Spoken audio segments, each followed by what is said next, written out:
magpa-price check muna tayo sa mga online store dito sa Lazada, yung mga presyuhan ng mga printers. So nakikita natin dito, etong si Epson Official, ang kanyang Epson 121 ay 5,495 lang. And then kung gusto nyo mga mag-avail na itong mga sasabihin ko na printer, no, nasa description yung link. At ngayon ay merong mga discounted voucher si Lazada na magagamit nyo. Kaya mas makakatipid kayo kung sa online kayo bibili ng inyong mga printers. So nakita na natin dito yung presyo ni Epson 121 ay 5,495 or 94 yung pinaka mga lowest, na which is ito yung mga legit store talaga or yung mga official dealer ni Epson. So ito naman yung Epson 3210, makikita natin dito yung official dealer ni Epson, na which is etong GWPC. Sa pagkakaalam ko talagang ito ay isa sa mga official dealer. Ang kanyang Epson 3210 sa ngayon 9,395. Pero kung kayo ay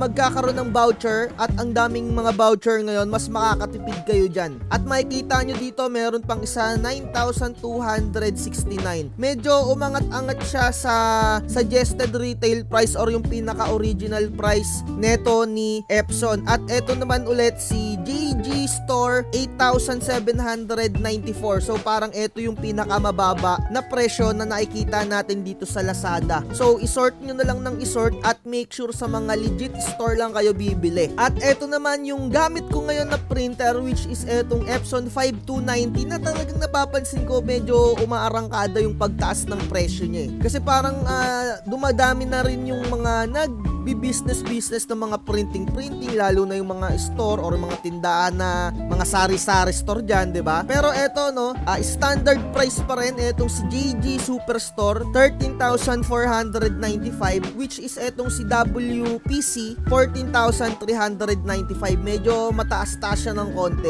Yung printer ko nga pala na to, dito ko nabili sa Epson Silicon Valley. 11,000 ko lang siya nabili dahil meron akong mga vouchers na nakuha. Kaya talagang nakakatipid ka talaga sa mga ganitong online. So yung mga ibang official store or another mga legit dealer ni Epson, medyo tumataas or bumababa yung mga presyo. Eto, no, kagaya nito 15,000 na sa PC Works. So ayan, maging mapagmatsyag kayo sa mga presyo na binibili ninyong materyales, dahil yung mga sobrang pera na tatabi nyo ay pwede nyo pang ibili ng mga iba pang materials.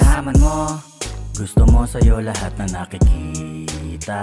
Napakadorobo mo, sa lahat ng kwento ikaw ang bida.